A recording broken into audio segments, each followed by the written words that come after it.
Hello, and welcome back to your daily dose of EOS. As always, my name is Jack Wells. I'm your host for the show. You can always find me on Twitter at Jack Wells.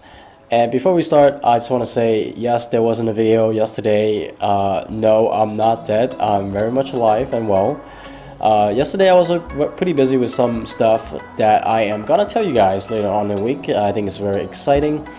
So stay tuned for that. But today we have a lot of story to cover, a lot of ground, a lot of news broke over the weekend, like Bitcoin and Ethereum and USD is coming to the EOS mainnet.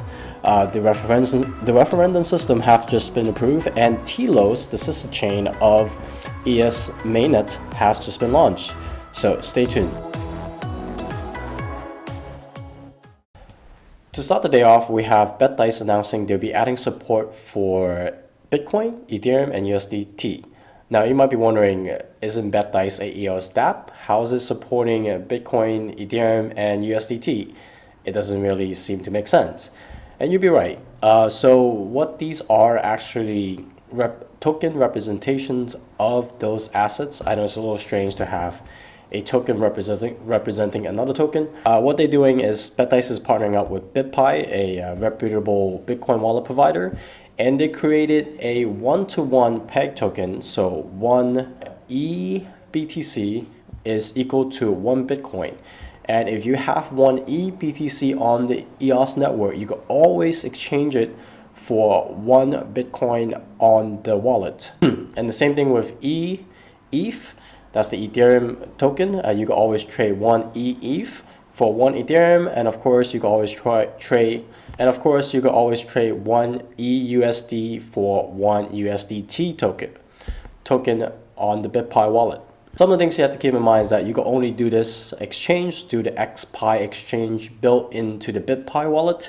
So you have to be using the BitPi wallet. And when you do decide to do the exchange, you have to pay a small transaction fee of 0.05%. And after your asset has been swapped, whatever transaction fee that is paid to do that transaction will be deducted from your asset. So it'll be a little bit more expensive than just sending another person Bitcoin. However, you will have the speed of the EOS network, the EOS transaction with Bitcoin, with Ethereum, and with USDT. I'm not entirely sure what the use cases will be, but I foresee a lot of interesting applications of this capability. If you want to try this out now, you can't just yet, as these tokens are not live. There is already a ETH token on the EOS network, but keep in mind this is not a token created by BitPi. If you do want to obtain a ETH from BitPi, make sure you check the token contract, and it is coming from BitPi tokens rather than the ETH sidechain token contract.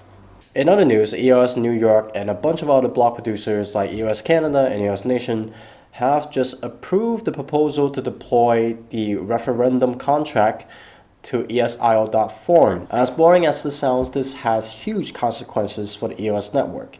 As you might know, we've been working under the interim constitution that was launched with the EOS network. That constitution have caused us a lot of trouble, and it's time to update it. That's just the most important thing, but other things like improvement to the premium bidding system, which is only one a day now, and only something like 30 premium names have been giving out, leaving a lot of people wanting but not yet able to get the premium names that they want. So all that will be done through the referendum.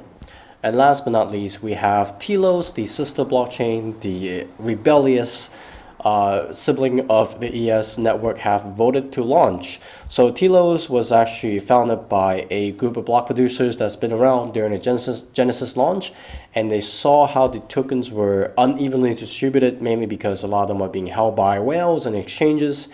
If you remember, a lot of the EOS tokens were actually being traded before the network launch as ERC20 tokens.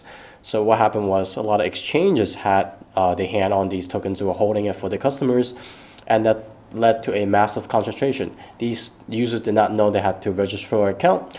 So what Telos did was cap each Genesis account at 40,000 tokens. An interesting statistic they gave out was that only 0.68% of all the Genesis accounts had over 40,000 tokens. Now, they say by putting in this cap, this will help make the system more democratic to help elect better block producers onto the blockchain. I'm not sure. I think that concentration of wealth naturally happens. And this is kind of a short-term solution to a long-term problem. But it's always interesting to see people experimenting with different governing systems, even if something as dramatic as capping the amount of tokens you have initially. So we'll see how that plays out. So that's all the story I have time to cover today. If you like this video and you found it informative, please give it a like, please share it with your friends. And if you're watching this and you haven't done already, please hit the subscribe button to stay on top of the videos. I'll make sure to stay on top of the schedule and bring you guys the newest, freshest updates. So anyways, I've been your host, Jack, and I'll see you tomorrow. Stay cool.